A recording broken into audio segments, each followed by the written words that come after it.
The following program is rated TV-17, containing bad language. You got knocked the fuck out, man! Sexual situations. Would you like me to take your pants off instead? Nudity. Sure.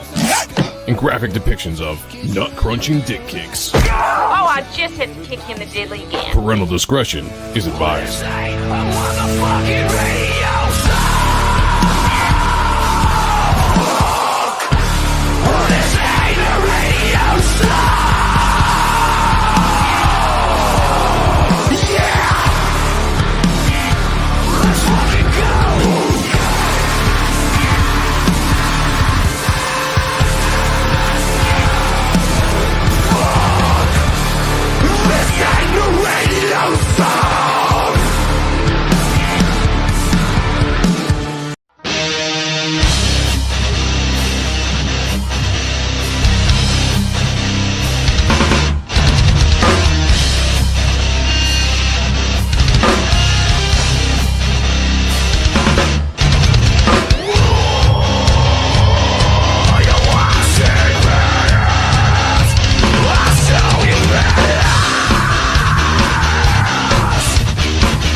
What is going on, everybody? I've been having mic problems all day long, so I'll see if you can actually hear me. We'll find out in a second. Tonight, BRZRK the movie. Keanu Reeves is finally turning that comic book into the TV series / movie we always thought he would. Daredevil Born Again reviews are in. Looking pretty good. Matt Reeves tells Gunn to go suck it. A lot more here on the Ronin Joe Show. Let's go!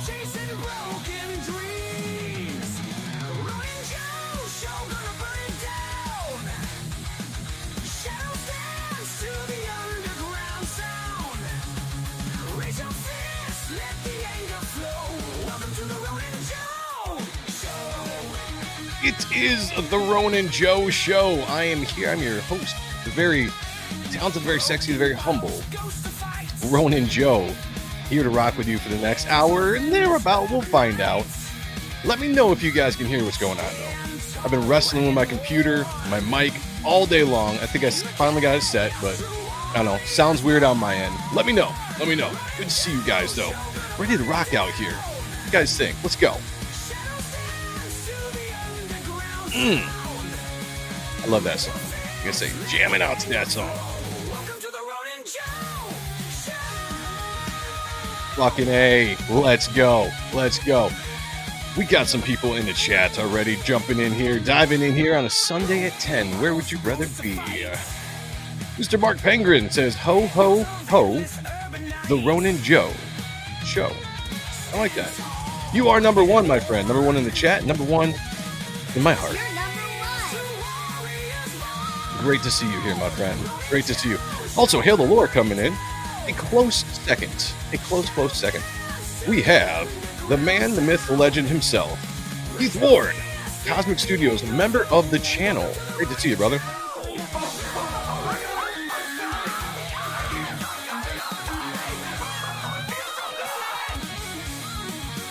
It feels so good. I am telling you what. It feels amazing to have you guys joining me tonight. We also have Duck Bacon. Remember the channel in here? Yes, bro.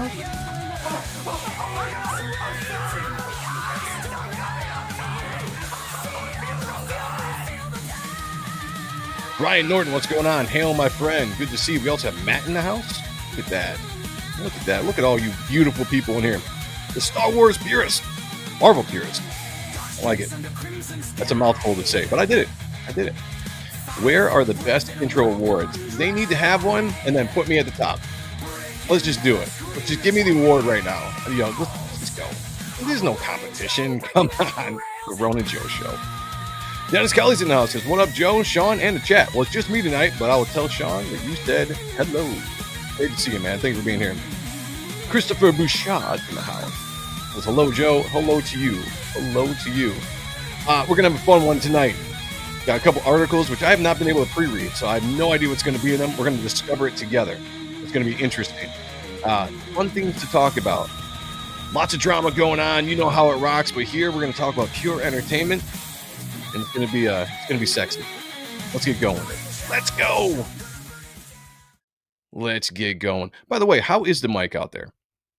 Because all I can hear is my stereo is gone in my headphones. I've got one side, that's it. Computer's been freezing all day long. You know, I might have to upgrade here. I don't want to spend the money to do it. I really don't want to spend the money to do it, but I might have to. That's going to suck. That's absolutely going to suck. Audio is good. Thank you. All right. That's all that matters. As long as you guys are hearing it, I can deal with the weirdness on my end. Mic sounds fine. Sweet. All right. Mic's good. All right. Good deal. Good deal. All right. Yeah. It's going to throw me off for a second. I'll get used to it, but you should hear what I'm hearing. It doesn't sound right at all. All right. Let me jump to a couple things here. You know how I like to do things here in the beginning of the Ronin Joe Show. I like to keep things fun. Let me bring up something that is, well, hopefully you get a kick out of it, like I got a kick out of it. If it actually loads, there's the computer going again. I tell you what, this computer is actually pretty good. It's been good for me for a long time. Now lately, it's been having issues. I guess that's when you put a brand new recording program on, which I haven't done before. So I loaded this up, like a Photoshop. I got a bunch of other big programs on here to do editing, recording, all that kind of stuff. And Maybe my computer just can't take it anymore. Maybe I need an upgrade. All right. Did everybody see this? And the only reason I bring this up, and this isn't particularly a political show. I don't give a shit what you guys do, what you do in your own time, who you vote for. But I did see this. I saw this video making its rounds on X, and at first I didn't think it was real. But I had to share it because I was like, man, this has got to be one of the most cringy things. And I don't care if you're Republican or Democrat. If the Democrats did this or the Republicans did this, I would be roasting them as well. God knows I'm not a fan of the Republicans either. But let's take a look at this. This is it's too good not to watch. Whoa. All right. I don't know what this is supposed to be. Choose your fighter. And I'm pretty sure, for one, it's all women, which is, whatever. But are those fighting styles? Does this do it for you guys? Does that get you excited? Anybody out there? I don't know. I don't know what that move is. You know what they all look like? It looks like they're getting ready to sweep the kitchen. You know what I'm saying? Like, I think that's what they're meant to do. Like, they're programmed to do some housework. Pretending not, but look at their hand position. Either that or in their own personal lives, they can do what they want. But it looks like I don't know what that is. I had to see it. So you guys had to see it. It's just the way it goes.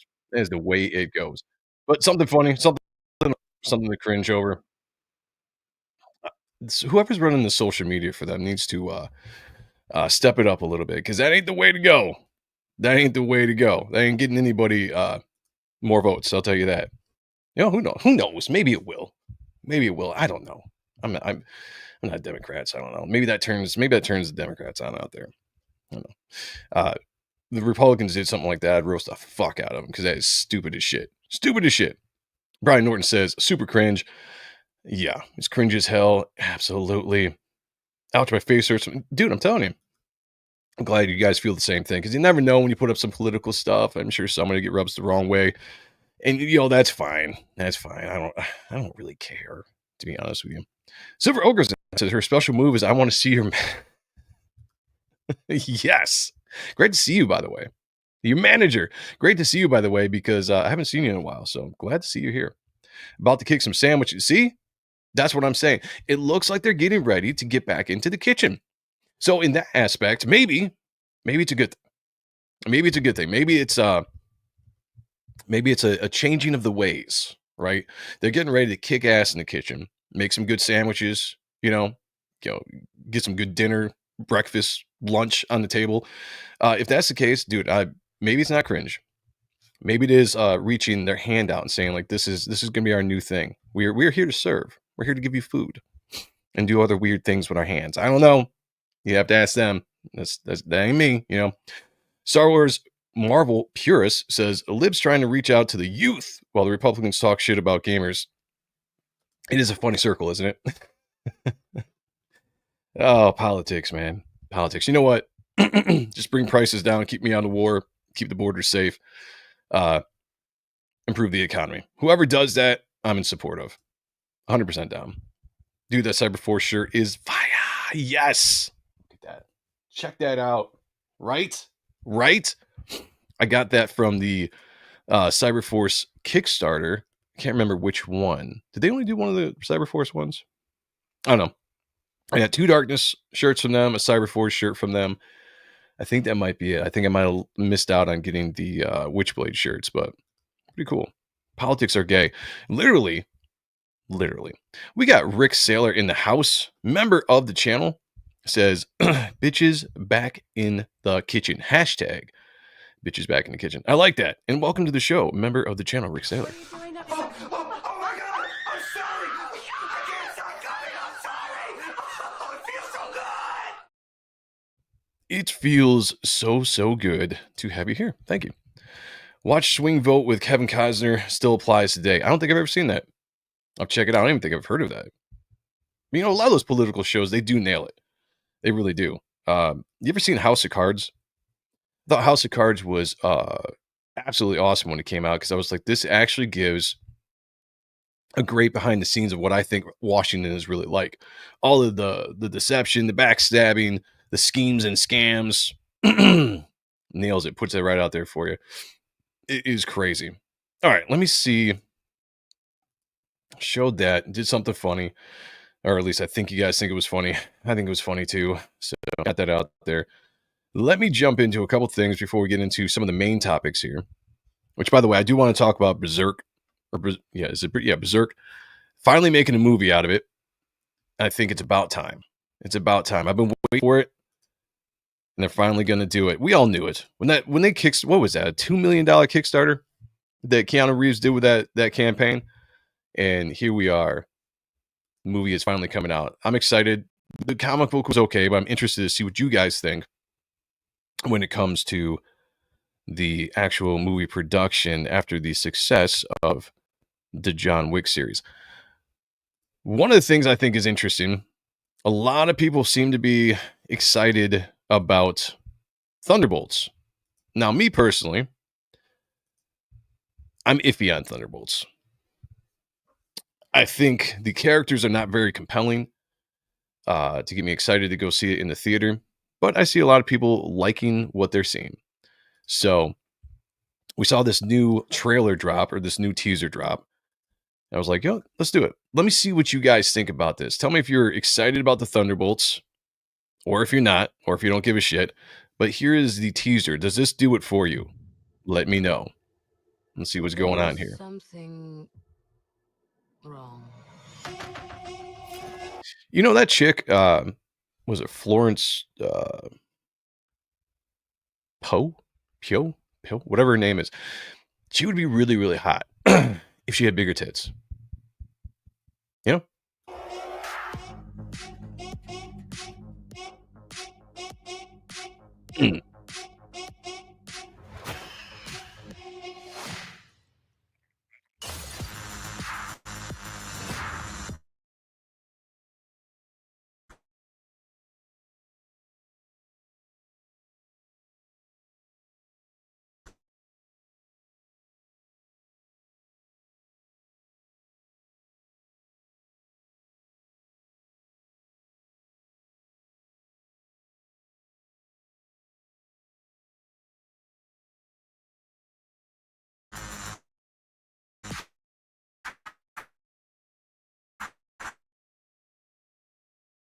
Yeah, okay.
I'm back.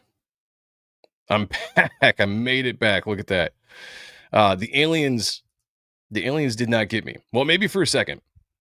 But you cannot get Ronin Joe. Pretty terrible trailer. Yeah. Them against the Void or Sentry doesn't make sense. It'd probably be them trying to reach Bob's human side or some flowers and poofy stuff like that. Yeah, I'm a little worried on some of it. I 100%, I'll tell you that. Red Guardian is a juggling clown. I don't know that there is one scene in any MCU projects he's been in where he isn't a fool. Yeah, but this thing is going to have a little bit more of that comedy tone to it, right? Maybe a little bit more classic Marvel, first phase Marvel-esque to it.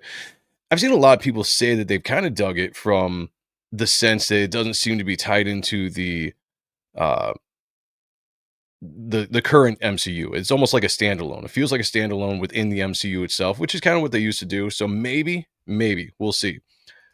I like Thunderbolts better the first time when it was called Suicide Squad. Yeah, it is kind of Marvel's Suicide Squad. Also, I think any gal would be hotter with bigger boobs. 90s Pam Anderson would be hotter with bigger, it's good point. Good point on all that. Yes, I'll give you on that.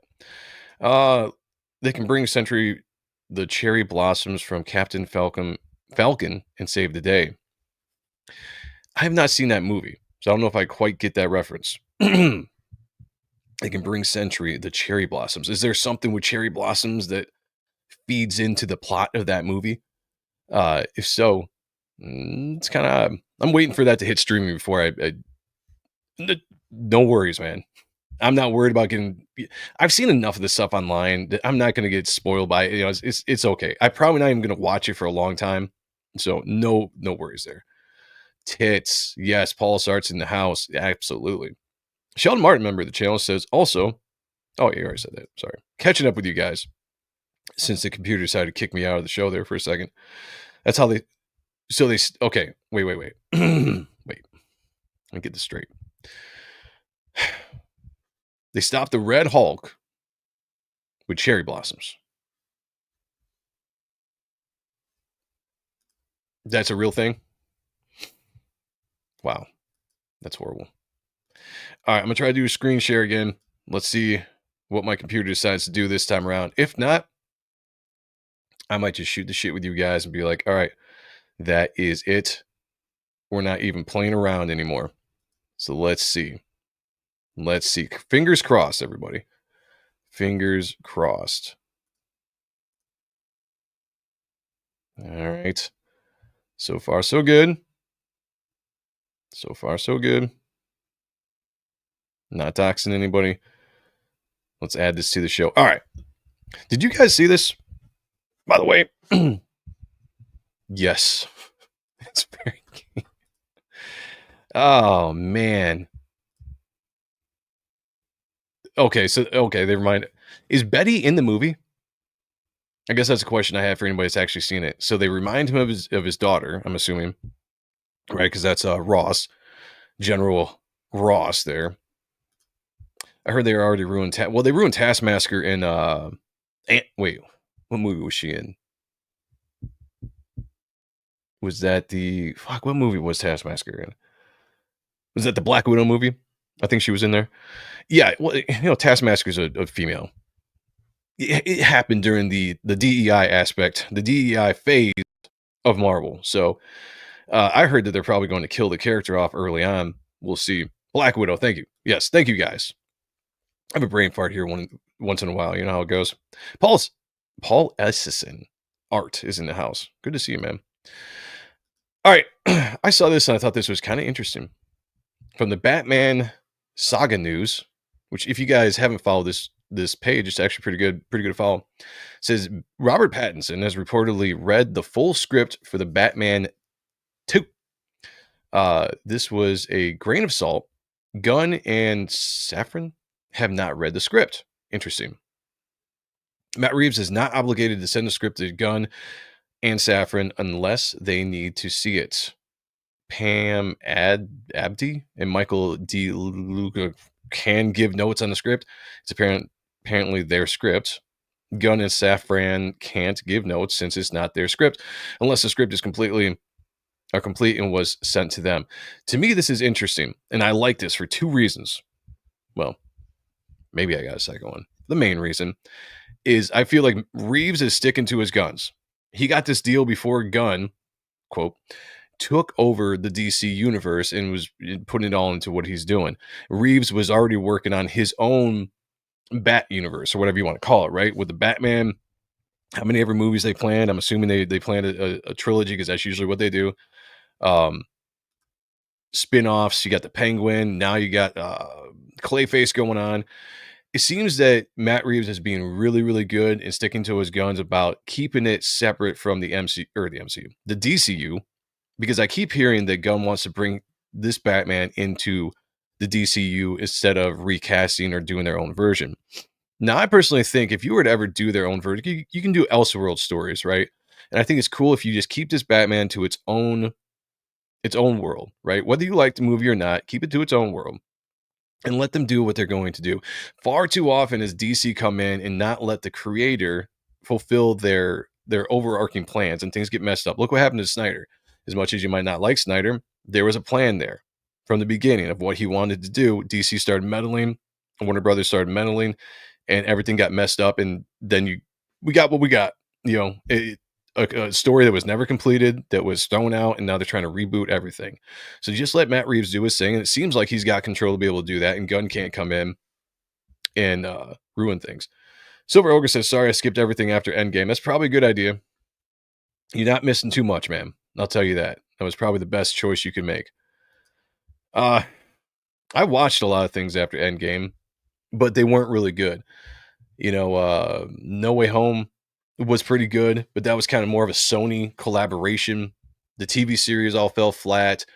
Doctor Strange Into the Mouth of Madness, or whatever that was called, that fell flat. The Black Widow movie, I thought, kind of fell flat. It wasn't horrible. The Immortals, and not the Immortals. No, what the fuck is they called now? Man, my mind is going blank today. Somebody's gonna know in the chat. That movie was actually pretty good, though. It had a lot of stuff that I didn't like in it, but overall, as far as the movie goes, it was long. It was kind of boring, but it was actually pretty good. Eternals, thank you. Sorry, guys. Yeah, sorry. It's been a week, man. It has been a week for me. Getting over some things. I talked a little bit about odd stuff. You guys were there. You know what's going on in the personal life. Dealing with a bunch of headaches today with the computer itself doing stuff, so might be a little out of it. Eternals, thank you so much, but that was okay. That was okay. Got Twisted Dreams in the house, says Ronan Joe. Sorry I'm late. You were never late, my friend. You were always right on time. Subject notes. The extraction theory papers. Am I the only one who did the reading? The thing I love about this, though, is that you can tell Gunn desperately wants to have control of the entire DCU. That this is probably throwing a wrench in what he wants to do overall. Talking about movies like Batman, Brave and the Bold, or whatever they're trying to do. They're talking about having their own Batman, which, do it. What's that dude from Reacher? He's campaigning, openly campaigning to be Batman. He's a big dude. He could probably do it too. Why not have two separate Batmans? Keep this on its own timeline, do your own thing, fulfill your story, do your 3 movies. Hopefully it doesn't take 5 years in between each movie, because that would be absolutely ridiculous. And then cast your own DCU Batman that's going to fit within the Gunn timeline. I don't really think it's that big of a deal, but I like this. You know, keep with the dark tone. Don't try to change this up. Don't try to fit it in. Stick to your guns, Matt Reeves. I like it. Whether you like the movie or not, I actually happen to like the movie. I thought it was pretty good. Things I don't like about it, yes. Not a big fan of the Joker or the Riddler design. Definitely not a fan of what they're trying to do with the Joker. But I like the tone of the movie. I like just the noir aspect of what they were trying to do with the Batman. And I feel like they're doing something different than they had kind of done before with the Nolan stuff. You didn't run and do a repeat of the Nolan. Leave that be. That was great. It was perfection. I think some people, revisionist history, they forget that The Dark Knight Rises was really, a lot of people didn't like that. You know, after The Dark Knight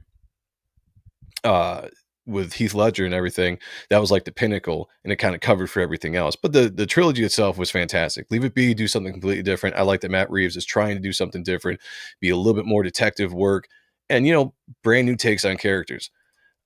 I understand the comic book purists out there that want to have these accurate takes of the characters and being straight on with the stories that have come before it. You know, I used to be like that too. But one thing I kind of came to a conclusion in is if I judge that on every single movie that comes out, and this isn't comic book accurate costume or comic book accurate depiction of this character, or whatever, then you kind of kill the joy that you're going to have for any movie you're going to see, because you hold these movies up to such high standards, they're never going to be able to reach them. Alan Richardson's that guy. Yes. Thank you guys. He was great in Blue Mountain. Oh, was he on that show? Okay. I didn't really watch this show. I don't remember that. Gunn can use that Batman from Suicide Squad. Wasn't that Ben Affleck was in still the Batman in the Suicide Squad? Yeah, he said he'd do it for free. I mean, if you guys watched the Titans show, that was the HBO Max or the DC.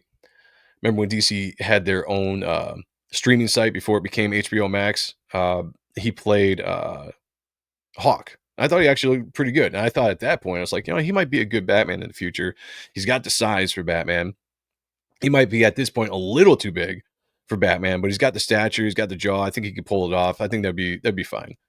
Yeah. Affleck was the Batman in Suicide Squad. Hey, I loved Affleck as Batman. I thought he did a really, really good job. Don't be a bum, back type 1. That's right. Everybody go check out my partner on A&S, Otten Stuff, Sean Aaron's book, Type 1. Go do it. Appreciate it. Lost my train of thought, though. But yeah, that's just, I like that this is keeping it separate. He's putting his foot down. He's not going to let them meddle in or try to shoehorn this into the new DC universe. And just do your thing, Reeves. Do your things.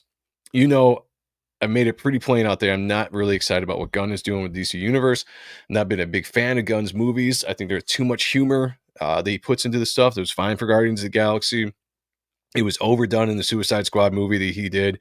And I worry. I worry. I think Superman looks okay. The costume is horrible. Some of the casting I don't get, but that movie could be decent. We'll find out when we get there. I'll judge everything when I see it, If it looks decent enough to the point where I'm going to go to the theater or at least wait for streaming to watch it, then I'll watch it with an open mind and we'll actually see how it goes. Rick Saylor says, exactly, Joe. People already gotten hating over small shit. I get it's not comic book accurate, but close is good. That was my point. I don't know if I want comic book accurate anymore, to the point where it's like I know exactly what's going to happen in the movie. I do like the fact that you have to make something original out of something that is familiar. I really like what Bo DeMeo did with X-Men 97, where you took a lot of the familiar stories that you came to love, and you put an original twist on it so that you couldn't tell exactly what was going to happen. You took it in different directions, and it made it fresh, kept it new. I like that aspect of stuff. Now all you have to do is you have to take that and actually make a good movie. And I think that's the biggest complaint everybody ever has, is it's just not producing into good movies, So give me a classic idea, add some stuff to it, make it a little bit more of an original take, but make it good. And I think people are absolutely going to dig it. Penguin was fantastic and made this Gotham richer. Great series. If you guys haven't watched it, I thought it was fantastic as well. It's such a good movie, such a good series. I don't want to spoil it, but like the acting was great. The cinematography was really, really good.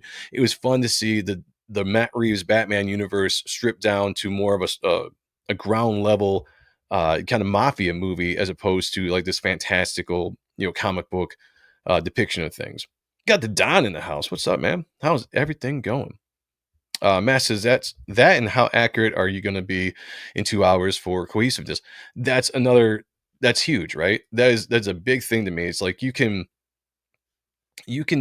only do so much in a 2 hour time or 2.5 hour time frame. You can't take all of the history that is not the page I wanted. You can't take all of the history that comes within the story and put that accurately onto the page. Or onto the movies. It just doesn't happen, So X-Men movies, the reason why they didn't work real well is because you have all these characters, all these histories. When you're trying to put a certain amount of characters into a movie, you only have a certain amount of time. Each character has a certain amount of time to develop. It just doesn't work as well. So you have to take a concept, which is what I thought Marvel was really good in the first few phases. Take a concept and make an original thought out of that concept. Let me see if I can do this article if it doesn't freeze me up, as I already see the computer kind of doing that, which does suck, because I wanted to kind of cover this. I don't know what you guys thought about the Daredevil You know what I'm gonna have to do? I might just have to stop sharing the screen if this isn't gonna let me. Come on. Oh, come on, computer. You can do it. I feel you. I have confidence in you. Nope. Nope. Apparently not. Comics are TV shows. Yeah, pretty much. If you look at it that way, I think comics are the form of comics storytelling is better in a TV show if you can make that work. All right, guys. Here we go again. It's freezing up here. Of course. Just wait till I'm live to do all this shit. If you go full comic style, then people will say it's campy as fuck. Got to get right into the middle take from the comic and add cinema. Yeah, I mean, that's, to me, you're producing something that's brand new. Brand new based on something that's familiar. If you lean into that and you do it right, then I think everyone's satisfied. If it gives you a taste of what you're looking for, it gives you something new that you can get into. All right, this page is taking forever to load. Let me see if I can read through looking at it. If I can get this to stop freezing at me. That's annoying as fuck.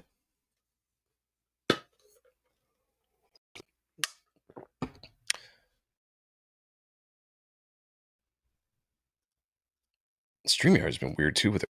Ever since they changed these layouts, they throw you into these weird half screens without anything to share.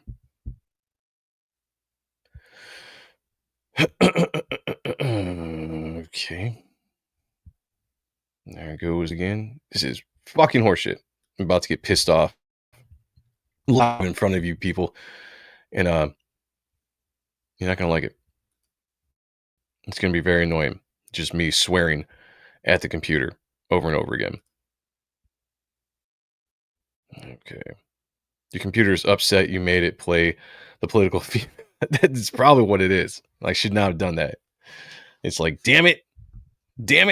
You guys had to see it, so now it is what it is. They should make TV shows, and the main event should be the summer blockbuster. That's a great idea. That's a great idea. I like that. StreamYard threw me for a loop last night.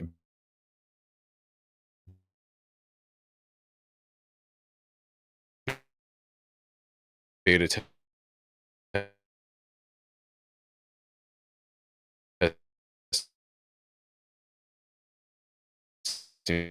BS. All right. I don't know if you guys can still hear me or not, or if you can still see me. I'm gonna keep on talking as if you can until this works its way out. But apparently, I can't have all these windows open. This kind of defeats some of the purpose of the things I was going to talk about, which does suck when you're trying to run a live show. The beauty of live shows. Let's see what we got going on here. We got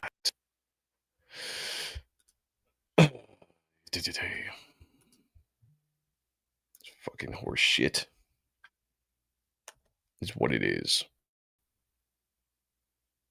Anytime now. I'm just gonna have to close all this bullshit.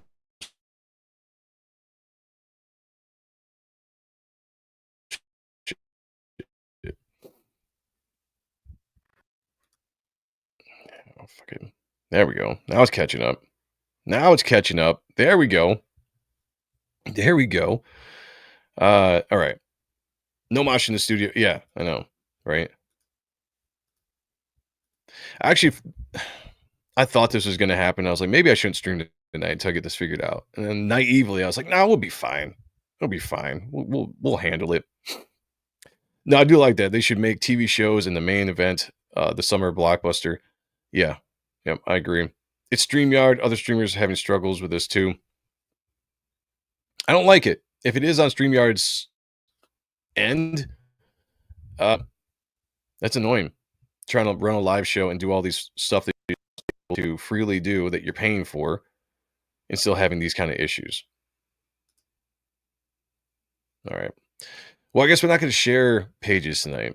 It's just every time I try to share a page, this freezes up and it keeps loading and loading and loading. So I'm just closing this shit down. Closing that down. And we're going to just shoot the shit for the next 20, 30 minutes. Be an odd kind of show that way. Who saw Daredevil out there? Since I was going to talk about it, which I thought the review was actually really good from an article that I read.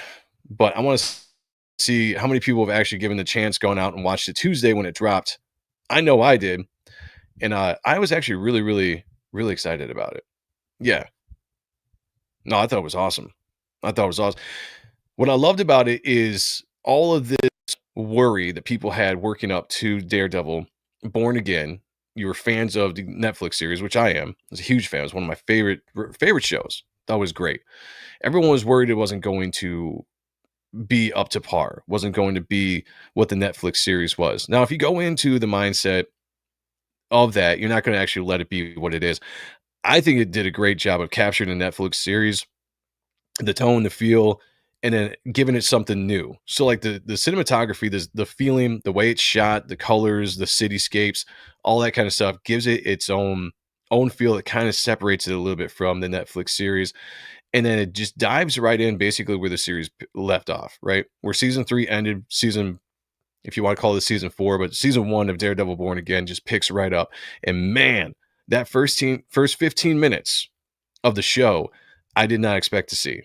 Like that was just like, that set the tone for the show. And I was like, good Lord, like this is going to be great. I heard a couple of people thought it was kind of slow, right?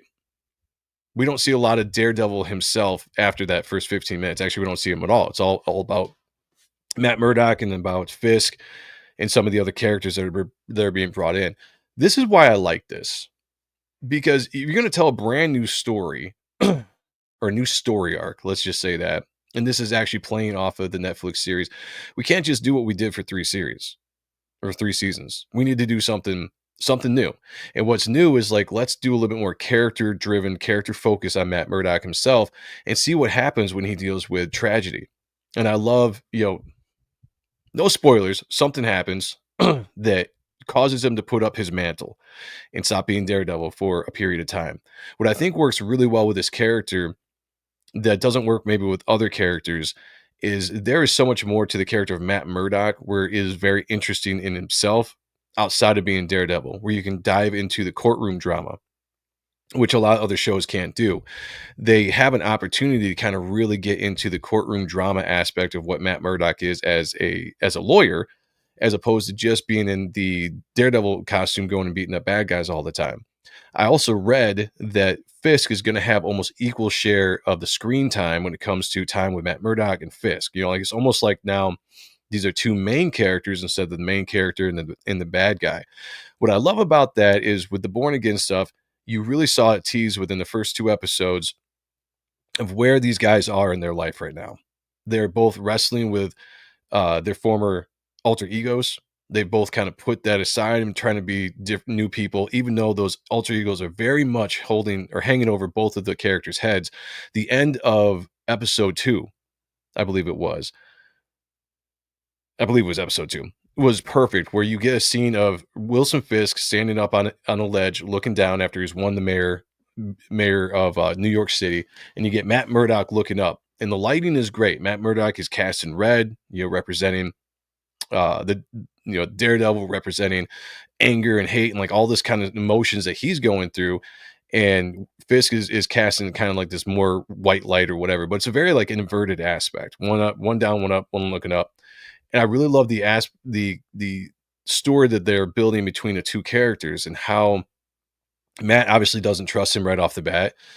They paint Fisk as this guy that might be legitimately trying to, I don't want to say turn a new leaf, but doing something different than he had done previous to with his criminal life. Like he is really trying to do the up and the up, to try to save the city, change the city from the right side of the law for once, instead of the criminal side.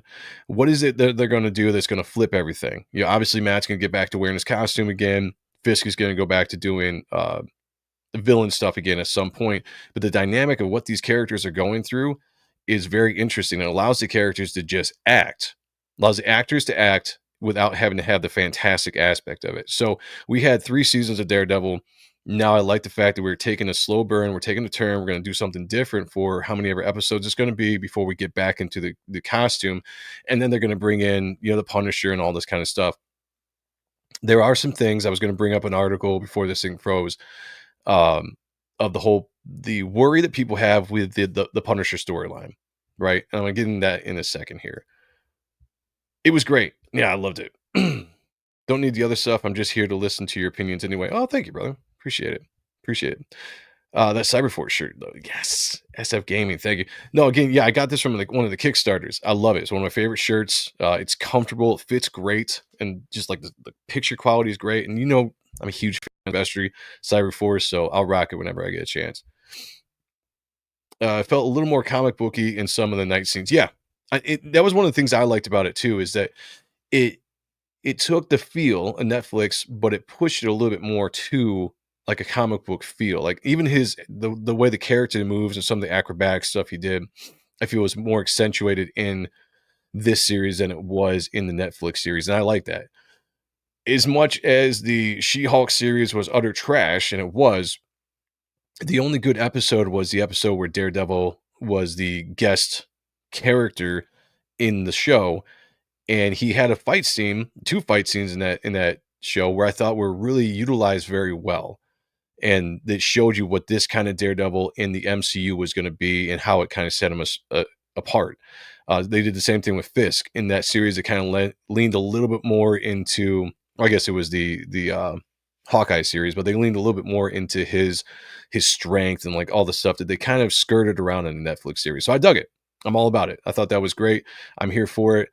It was a great beginning to another story. Yeah, I thought, what was good about it is it grabbed you right off the bat. And if you're going to tell a brand new story arc from a series that hasn't been around for what was the last, was it 2014? Was the last season? I don't know, whatever. It's been a while, right? Since Daredevil's been on. So it grabbed you and it put you back into that world. It gave you some really fun, heart-wrenching, just wow moments right off the beginning, and then it slowed everything down, and now we're kind of slowly building up the story, and that's only in 2 episodes of a 9-episode series. I think it's great. I think it's fantastic. I'll let you guys know honestly as I go forward. If things happen that I don't like, I'll say it, but I'm very optimistic after seeing those first 2 episodes. He's not worthy of the house of God or the mantle. I dug the CGI. People forgot he has superpowers, and he can get kind of spicy in the books. Yeah. And that's what's, again, I think the Netflix series was great, but they kept him a little bit more grounded, a little bit more realistic, kind of like what Matt Reeves is doing with the Batman. Whereas like Zack Snyder's Batman, a little bit more comic booky with the way he moved and all that. Some of the best fight scenes that I ever saw out of Batman was in that Batman vs Superman movie, especially that warehouse scene. That was straight comic book depiction of Batman. I think that's what you're seeing a little bit more of in the MCU Disney Plus show of Daredevil as opposed to Netflix. But it works because it's not overdone to the point where it's cheesy. It's still done very well. John Malama's in the house. What is going on? It says, hey Joe, hey the chat. Hey to you, man. Thank you for checking out the show. I do appreciate you being here. The Punisher is worry me. Okay, here we go. Punisher is a worry for me because where the books took the character, woke stuff took over just to attack the Punisher brand. Yes, that's a lot of people's worries, and I worry about that too. Now, one of the things I was going to bring up is the whole Skull storyline. Now, they showed it within the first 2 episodes of these cops with the skull tattoo or whatever. Yeah, they're dirty cops or whatever. It has a potential, and I almost wonder before reshooting, because I know this show was tweaked quite a bit. We're reshooting, rewriting, all that kind of stuff from the time it was filmed. And I know that the original plan was to kind of have that Frank Castle versus the cops, because the cops were wearing a skull or whatever.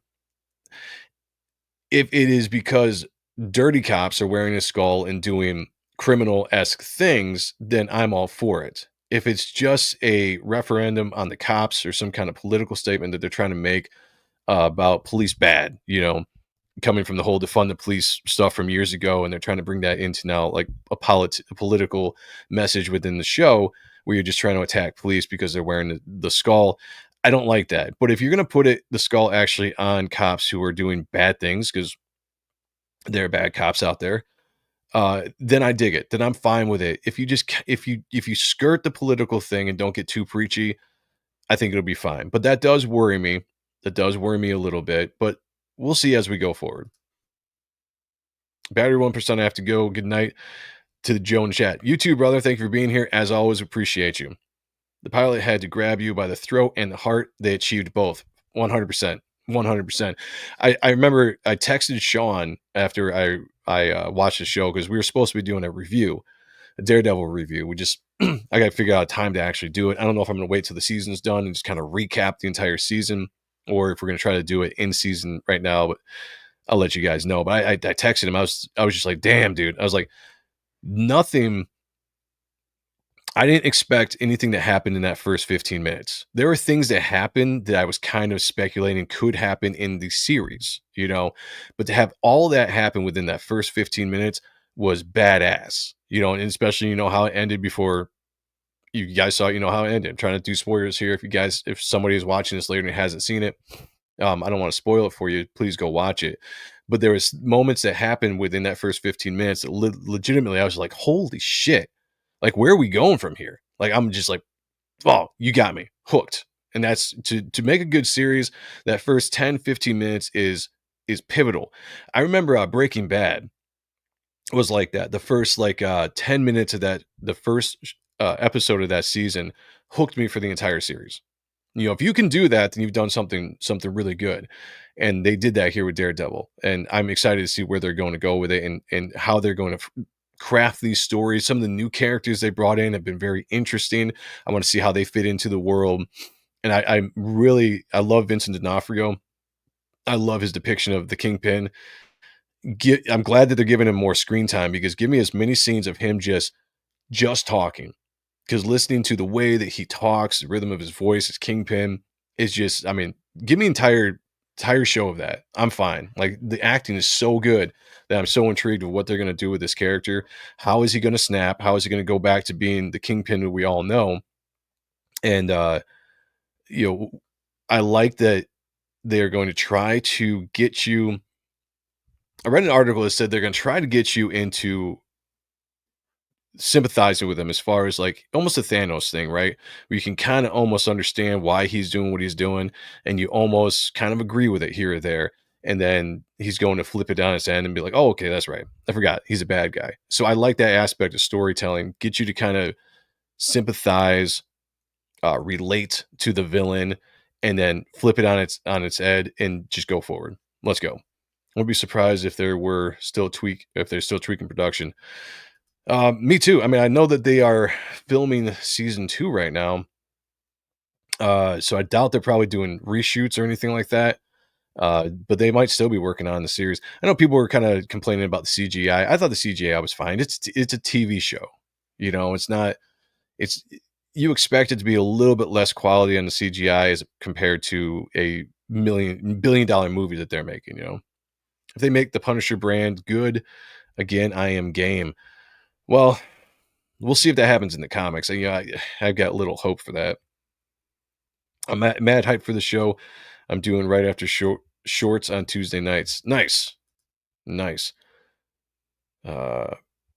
I got what you meant, man.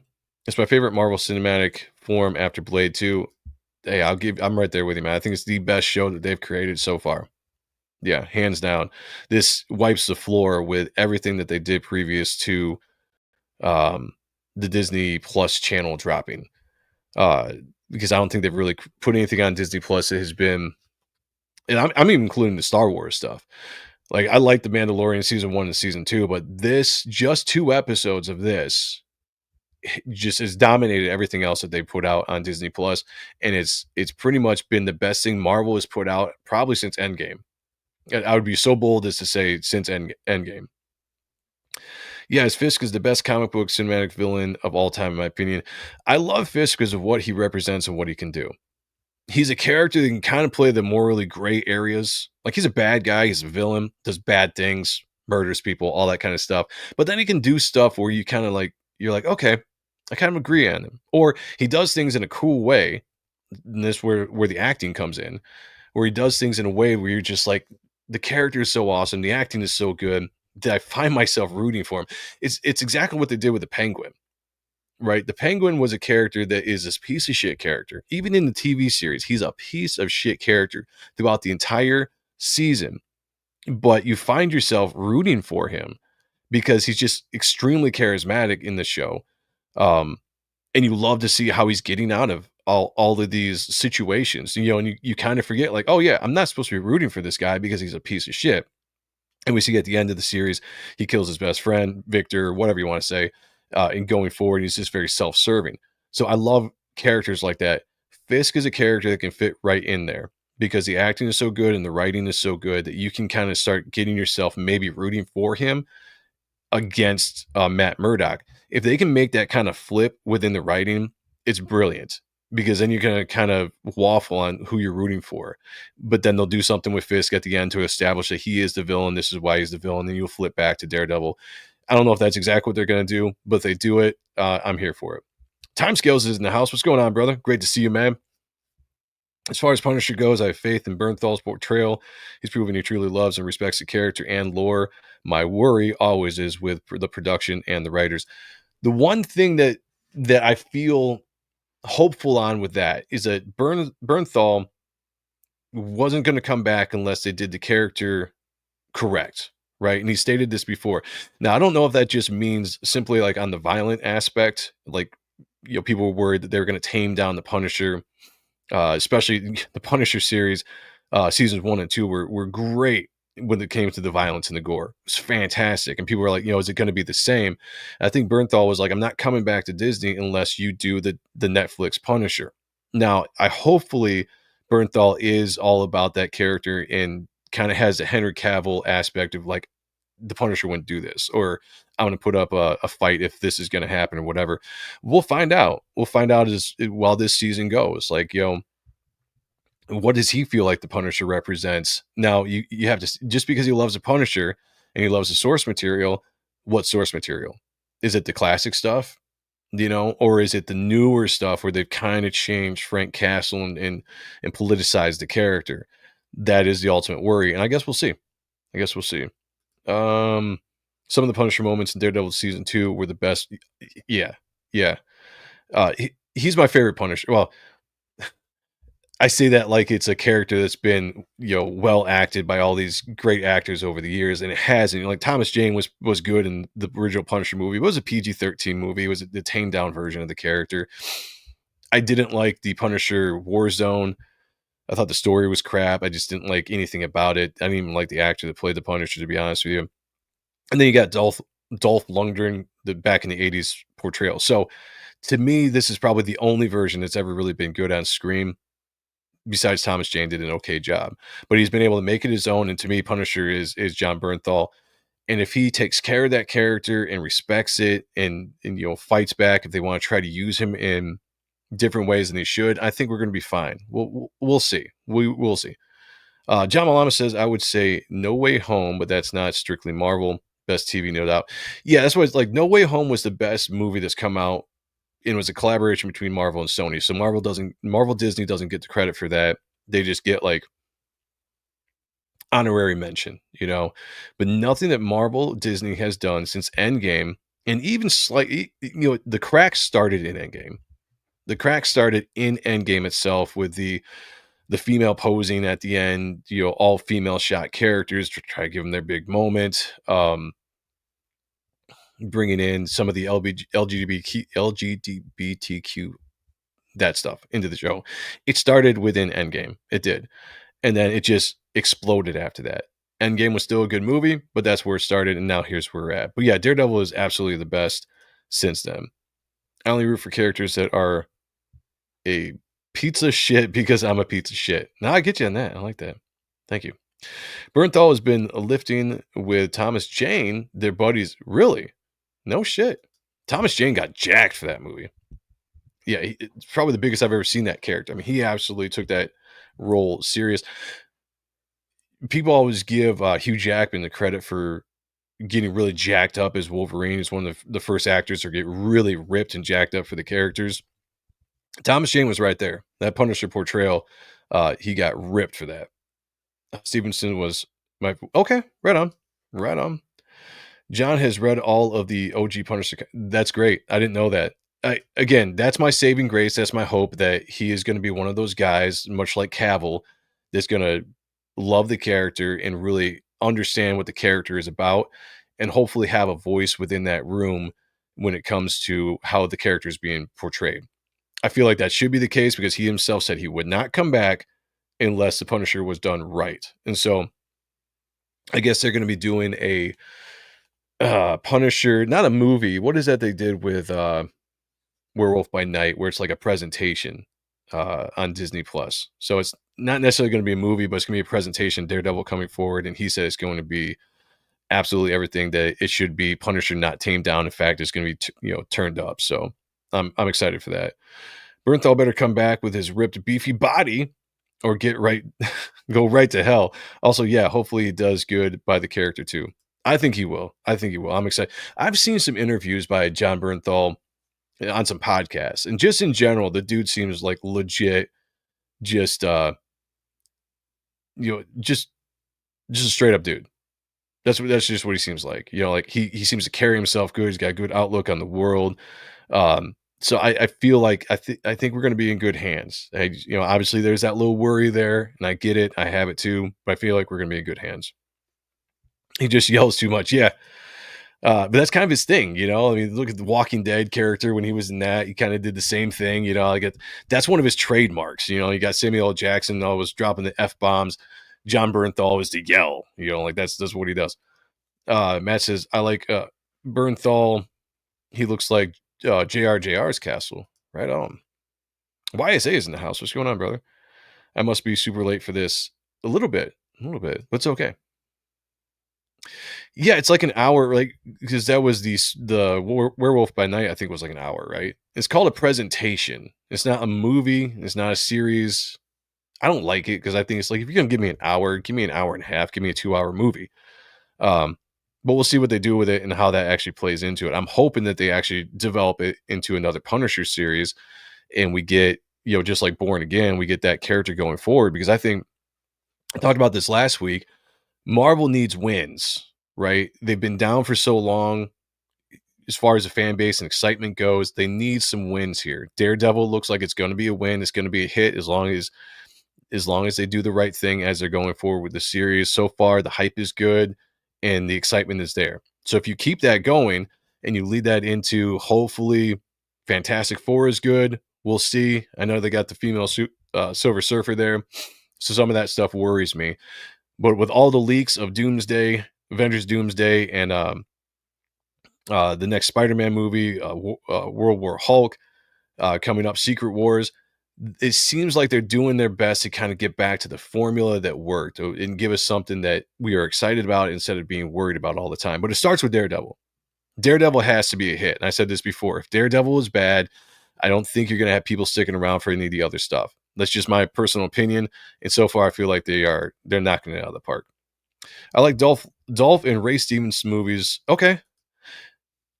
The Ray Stevens movie, it was okay. It's just, I don't know. There was just something about it that I didn't like. I can't really explain it. It was not my favorite. Dolph Lundgren, I can't remember that movie too well. I've seen it one time, so I can't quite remember it. So to me, Punisher has been pretty much owned by Bernthal for the last, I don't know how many years. Why I say, so far I've been excited about Daredevil and hoping to see Punisher soon. Yeah, we're going to see him soon. I don't know what episode he's coming in, but we're going to see him. And I think it's going to be a cool dynamic, because things I'm hearing is that, so Matt's got his no-kill rule, right? Kind of like Batman. And I hear that one of the dynamics of the show is he might go to Frank Castle to recruit him to do something that Matt Murdock is not willing to do, and that's to kill.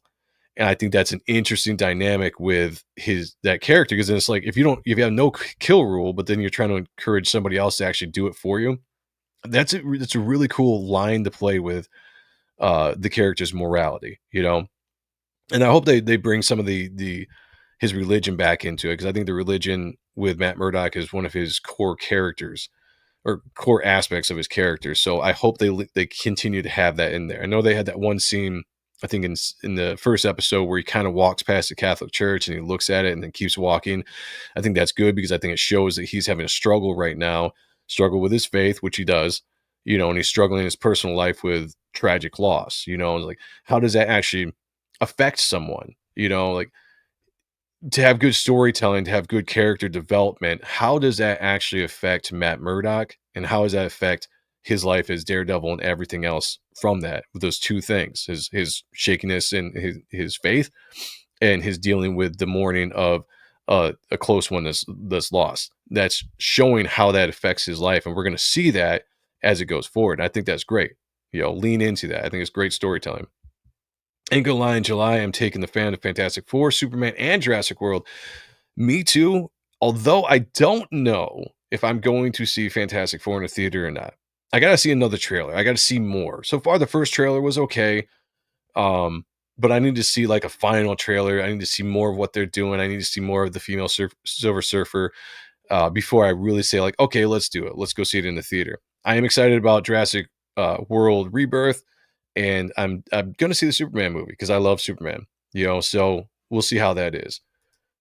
Tank Ferret says, "Ahoy, all you sagalicious scallywags." I like that, making me trip over the words. I like that. Dyslexia, and you throw in a lot of S's, a lot of A's. I appreciate you. I do. Warzone was over the top. I think maybe that's why I didn't like it, because it's almost like they did the PG-13 Punisher, and then they got pushback because that wasn't the tone of the Punisher. You know, this is back before people were afraid to make R-rated movies. And then they're like, all right, let me give you an even more over the top now. We're going to make it R-rated, and we're just going to go over the top. And I feel like they corrected too far. They corrected too far. I think they found a good balance within the Netflix series and John Bernthal. Warzone felt like a B movie, but that's probably why I liked it. And maybe that's why I didn't like it, because it did feel like kind of it kind of felt like a B movie. That's a good way to put it. And that's maybe that's why I didn't like it. Take Ferris said, on my phone, but I'll give all of you a proper hello when I get back to the office soon. Well, hell yeah, appreciate that. Sean Martin says they could have done without the Dolph being naked in the sewer scene. That was the opening and ending scene. See, I must have blocked that out because I don't remember that at all. Brian Norton said, I was 5 when I saw Dolph Lundgren. Never remembered liking it. Yeah, that came out in what, 88 or something like that. So, I would have been like 4 or 5, 6, somewhere around there. So I saw it years later in the 90s when I was a teenager. Joe's Got Talent, rocking the Wire's solo with style. Great stuff. Click the like. Thank you, brother. Yeah, if you haven't yet, please hit the like button, subscribe to the channel. I know today's show has been kind of hectic with my computer taking a shit on me, and for some reason, every time I open a page, it freezes. I got kicked out once, so we're going straight to just hanging out and talking to you guys. This is actually kind of fun. I like this. Matt says 100% got to get him back in the confession box. I do want to see that. And I'm hoping that stuff happens throughout the series, that he gets away from his faith enough to the point where when he starts to come back, he gets back into the confession box and it starts reshaping who he is as a character. Because I don't mind it when you have a character arc where somebody stumbles and falls, because there's relatability to that. As a human being, we've all been there, right? So seeing someone go through that struggle, to seeing him, hit the bottom and maybe do things that are outside of his character, which is, I think, very much what we're going to start seeing. I think we might start seeing a more aggressive, brutal Daredevil when he puts the suit back on. And at some point, he's going to have to correct that. And he's going to have to get back to, who he is supposed to be as a character. So to see that development, to see the pits and valleys, or the peaks and valleys, not pits and valleys, the peaks and valleys of a character, I think is going to be great. And if they do it well, I think this is going to be a hell of a hit. I got a sweet $5 Sunday spot by the Pad. I'm not going to be expecting much from Fantastic Four. I'll just go and watch it with an open mind. Yeah, 100%. If I go, it's what I'm going to do with Superman. Like, I love the character of Superman. I I feel like the movie could be good. I also think that it could be trash, but I'm gonna go see it with an open mind, which is I try to do with everything. I try not to go too much, expectations here or there, and just whatever the movie presents to me, it'll either be good or bad. It'll either reach me or it won't. And that's what I try to keep in mind when I do it. Let's see. Gooch. Hola, everyone. Yes, the Gooch is starting here in a couple minutes. When we end the show, if you are in the chat, you'll automatically be sent there. When you get into the Gooch's chat, Gooch and the gang, let them know that this is a Ronin raid and tell them that I sent you. And do that. I had some conspiracy stuff to talk about. We'll do this next week. When I work out all the kinks, we'll get into some stuff. A YouTuber CGI the Punisher's skull into Dolph. Oh, dude, that's cool. I should see. Now that was what was missing in the original show, was the skull. That would be cool. Oh shit! The whole thing about the Berserker. Let's talk about Berserk real quick before we get out of here. So the announcement was that they are making the Berserk movie finally. If you guys missed out on the Kickstarter campaign that Keanu Reeves did, where he was like the creator or co-creator of the character, it was kind of his story, and honestly, it was created to make a movie. That is absolutely what it was created to do. It came out as like a $2 million campaign or something like that, just huge numbers. Maybe it was more than that. I mean, look up the actual numbers. It might have actually been a lot more than 2 million. I can't remember. The books have been okay. The art has kind of a JRJR feel to it. I haven't really followed them. I backed the very first book, but I haven't really followed them since then. To me, I was more or less like, the story looks cool, but I think it does fit the movie better. So now Keanu Reeves is finally coming out. He's done with John Wick, or at least for now, he is done with John Wick. We'll see what happens. They can always bring his character back. It's Hollywood; they can do that. But I think this might be a new franchise he's going to be starting going forward, and I'm actually pretty excited about it. What are you guys thinking about the Berserk movie? The comic book was brutal as hell. So if they keep that tone with the movie itself, where it's just the gore, because I mean, you got like people ripping limbs off and poking out eyes and just brutal bloody mess. It could be an actual really fun movie. And we've seen Keanu Reeves do this action stuff with John Wick, obviously going back to the Matrix and farther back to Speed. He can do this stuff, but this would be a brand new role. Like John Wick was fun. The guy in a suit, reserved, but kicking ass and killing people with pencils and all that kind of stuff. Taking on the role of this Berserk character, where he's like this immortal being that works for the government, I think is going to be really cool. And if the story's good, the special effects are good, I think this could be another hit for Keanu Reeves. And he just keeps on, in the twilight of his career, if that's what you want to call it, doing some of his best work. It's kind of like Liam Neeson, right? Like, he's acted for years, going back to The Dark Man, but he did a lot of romantic movies and all that kind of stuff. But when he got into the action genre, he took off in the later part of his career, and it really paid off, because there's something about seeing like these older male characters being badass and being men that you don't see, like the testosterone, right? You don't see a lot of that these days in the theater. So Keanu Reeves has been doing it with John Wick, been very successful, popular series. And I think Berserk has the potential to be a good, trilogy of movies at least, even though Keanu Reeves is getting up there in age, but he seems to not be slowing down. So yeah, I'm pretty excited for it. It'd be crazy if he steps out so far that Castle has to come in and stop Murdoch. Now that would be interesting. If you had to be a frontman for a band, who's your fantasy pick backing you? Any names in music? Well, of course, Dimebag. If Dimebag was still alive, he would be my guitarist. Vinny would be my drummer. Bass player. That's a good one. There's some good ones out there. Maybe what's his name from Mudvayne? God, I can't draw on a blank. Mudvayne's bass player. That's probably who I'd choose. Only 2 more years. The time scales. Let's see. About damn time they're making. Yeah, it took longer than I thought. I thought they were going to announce that thing right off the bat after it did such a great Kickstarter, and made all that money. I thought they were going to just be like, oh, by the way, here we go. Next year, 2 years down the line. It's been a few years, but they're finally doing it. I think it's going to be fun. I slept on those books. They looked good. The Western and medieval one-shots looked great. The books are decent. Like I said, it's not necessarily my art style that I like in comics. But if you guys follow the channel, kind of the style that I prefer to see in books. but it worked for what it was. Someday maybe I'll do a review of the first book, and we'll get into it. But I think as a movie though, I'm excited to see what it's going to do as a movie, and I'm there for it. So once they actually get into filming, we get a trailer maybe the next year or so, and we'll really see what this thing is going to look like. I think again, this is going to be his next phase after the John Wick movies. I'm excited for it. Reminds me of Eternal Warrior and Vandal Savage. Yeah, love it. Apex Comics in the house. What's going on, brother? Good to see you. That wasn't a spoiler. That was reveal. There's a difference. Good point. That's a good point. I know you'd pick Ryan Martini. There's a lot of people I would pick. I mean, honestly, the amount of musicians that I've looked up to or followed back when I was doing music, if I actually sat down and thought about it, I'm sure there'd be a ton more that I would try to work in there that have influenced me over the years.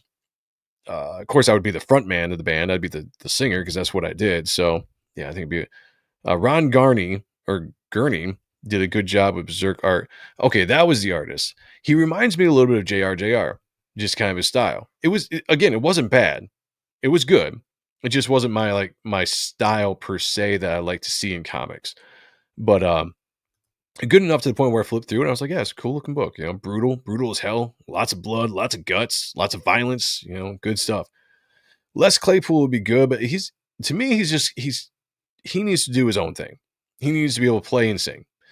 I think that's when he's best at, because then he can really experiment with his style and it's all his own. It's one of the reasons why he tried out for Metallica and he was too good. They said no, and they went on and did his own thing. Drawn Sword Graphics says, yeah, I see Garney did the second medieval trade paperback. I liked the SSOC. Nice. Oh, dude. Breaking my heart with that one. The Rev was one of my favorite drummers from a more modernish era. See, now that's a good thing. See, you get me with these things, because if I actually sit down and think, there's so many musicians that I love and respect that I could be like, yeah, I'd like to play with them. The Rev was, rest in peace. Again, rest in peace to Vinnie Paul.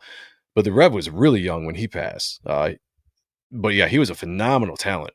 Avenged Sevenfold has not been the same, in my opinion, since the Rev passed away. But yeah, the Rev would be cool, no doubt. That dude, yeah, he was a beast. He was a talented beast, man. Hell of a drummer. The comic's okay across from Eternal Warrior and Bloodshot, or it's a cross. Yeah, again, the comic didn't bring me in, but the concept did. The concept absolutely did bring me in. I'm just like, that could be a cool concept. The movie, I think I would be down to actually see. And just seeing what Keanu Reeves did with John Wick was fun enough, to the point where it's like, all right, take that kind of aspect and then do a slightly change to this more kind of immortal character, because the character in BRZRK is a lot more gruff, where John Wick's, he's reserved, right? He's kind of always calm. But that's kind of Keanu Reeves. It basically seems like he's playing himself, in John Wick. But BRZRK, I think, will be he's gonna have to act just a little bit different, so it's not just like John Wick doing immortal things. Les Claypool would be boring doing metal. Well, yeah, it would restrict him. He wouldn't be able to do all the stuff he does. It makes him. His style is so unique to what he does. It's not inducive to metal. To metal, you almost got to dumb down what you do, and that's not a shout out or a shot at any metal bass player. I'm from a metal band. I have extreme amount of respect for metal bass players, because there's a lot that you have to do, but it's a different style where if you're going to do what Les Claypool does, you can't do that doing metal. There's just no way. Yeah, that one hurt when he passed. I remember I was playing a show, 2010, playing a New Year's show in Ohio. My band was down in Ohio. It was actually a pretty fun show. But when we got to the venue, that the news was spreading that he had passed. Like, everybody was starting to talk about it. It was New Year's Eve. It might have been the night before, actually, now that I think about it. But anyway, it was all the talk. I just remember where we were when it happened, and it sucked. It did. I would go with Peter Wildor from Darking. I don't think I've heard that. That might be one I have to check out, Matt. Oh yeah, Portnoy recorded Nightmare when Rev died. Yeah, and he did a great job. I love Nightmare. Nightmare is a great album. It's probably one of the best albums. And it sucks that the Rev didn't actually play on it. But have you ever checked out the demo tracks that are out there that have Rev's drums on it and have Rev's backing vocals and sometimes some of the lead vocals that he did as they were writing? If you haven't yet, go check it out because it's all over YouTube, and I think it's great. And you get to get a feel of what the songs were, and then to see what Portnoy did and how well he captured the Rev's feel and style with that album. It was top notch. He did a great job. You catch Tom Hardy's Arcbound. I have not. I'll have to check that out. Well, guys, I didn't get to talk about a lot of the stuff I wanted to talk about because of the whole computer thing, but I do appreciate you guys hanging out with me on the Ronin Joe show. I almost said Mondays, Sunday nights, which has become a fun thing. I enjoy actually just shooting the shit and talking with you guys. I enjoyed the music talk. I was in a band for 10 years. I played with a lot of big metal bands throughout that time, met a lot of people, much like the conspiracy stuff. I'll talk about whatever you guys want to talk about on the show. So you want to bring up metal or music in general when we don't have a specific topic that I'm trying to talk about, I'm about it. Bring the questions. I really enjoy it. So that was a fun topic. Thank you, guys. All right. Tomorrow night, if this is working, we're going to be doing the Spawn review at 9 p.m. And hopefully I got some of this shit figured out because, man, this was kind of drag not being able to bring up some of the stuff I really wanted to talk about and look at the things. There was other stuff I was going to share, and I'm just going to keep that. Maybe some things that can wait till next week if I can get this all figured out. And we'll go from there. Hopefully be a little bit better of a show next week. But tomorrow night, 9 p.m., the Spawn review. Be there. We're looking at Spawn issue 45. All of the gang will be there. Sean, the Gooch, Zach, Paul. And then be here at 8 p.m. for part 3, or 8 p.m. on Thursday for part 3 of the Hush series on Ott and stuff that Sean and I are doing as we get you ready for Hush number 2. Thank you, Hail the Lord. Appreciate you guys. Appreciate everybody that hangs out with me. This is a fun show. I wouldn't do it if you guys weren't in the chat. I'll tell you that. So I will see you guys all later. I'll say this like I always do. Be good to each other. Take care of one another. And as always, picture me naked. Talk to y'all later. Peace. He should do his duty, and to impress him, takes on his multi-armed form and says, "Now I am become death, to destroy the world."